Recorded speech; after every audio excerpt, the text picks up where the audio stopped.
সম্মানিত দর্শক, আপনাদের স্বাগত জানাচ্ছি মৃত্তিকা জীবন ও প্রকৃতি ইউটিউব চ্যানেল থেকে। আজকে সম্পূর্ণ একটি ব্যতিক্রমধর্মী আলোচনা আপনাদের সাথে আমি করতে যাচ্ছি, আর সমস্ত আলোচনা জুড়ে আছি আমি তমাল। এই আলোচনা আমার সম্পূর্ণ ব্যক্তিগত মতামত থেকে এবং অভিজ্ঞতা থেকে এখানে আমি তুলে ধরছি। আজকের বিষয় প্রকৃতপক্ষে যারা বসত বাড়িতে বা বাসা বাড়িতে অল্প কিছু মুরগি পালন করেন তাদের উদ্দেশ্যে এই ভিডিও তৈরি করা হয়েছে। বিশেষ করে অনেকেই বাসা বাড়িতে ৫, ৭, ১০টি মুরগি পালন করে থাকেন, যা দিয়ে তারা নিজেদের পুষ্টি চাহিদা মিটিয়ে থাকেন। এই নিজেদের পুষ্টি চাহিদা মেটানোর ফাঁকে ফাঁকে অনেক সময় জাত সংরক্ষণ করার চেষ্টা করেন, এবং সেই জাত যখন সংরক্ষণ করতে ইচ্ছা হয় তখন সেই মুরগির ডিম সংগ্রহ করে সেখান থেকে তা দিয়ে বাচ্চা ফোটানো হয়। বিশেষ করে হ্যাচারিতে যে পদ্ধতিতে বাচ্চা ফোটানো হয়, এখানে সম্পূর্ণ প্রাকৃতিক এবং অনেক পুরাতন পদ্ধতি ব্যবহার করা হয়ে থাকে। সেই ক্ষেত্রে হচ্ছে মুরগির নিচে তা দেওয়া হয়।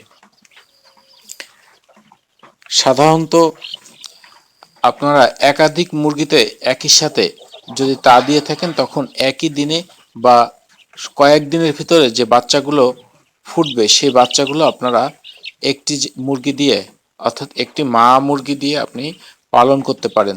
এক্ষেত্রে আপনার অন্য মুরগিগুলো আপনি যখন দূরে রাখবেন তখন তাদের তা ভেঙে যাবে এবং তারা পুনরায় রিপ্রোডাকশনে চলে আসবে, অর্থাৎ ডিম উৎপাদনে চলে আসবে, এবং আপনি এভাবে আপনার ডিম উৎপাদন বৃদ্ধি করতে পারেন।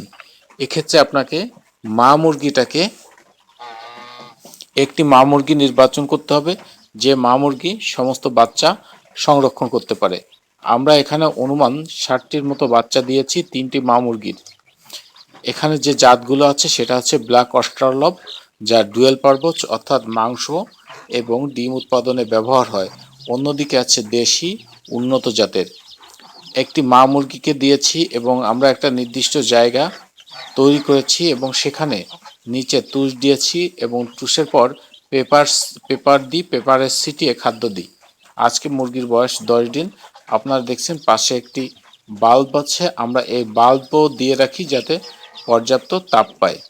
সাধারণত একটি মুরগির নিচে এতগুলো বাচ্চা থাকতে পারে না, তাই আমাদের এই অতিরিক্ত ব্যবস্থা তাপ দেওয়ার জন্য একটি বৈদ্যুতিক বাল্ব দেওয়া আছে।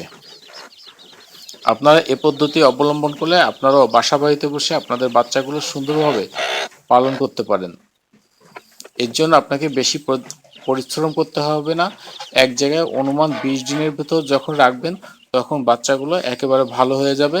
তখন আপনারা অন্য জায়গায় স্থানান্তর করবেন, এবং এই সময়ের ভিতরে অবশ্যই আপনারা 2বার রানীক্ষেত ভ্যাকসিন করবেন।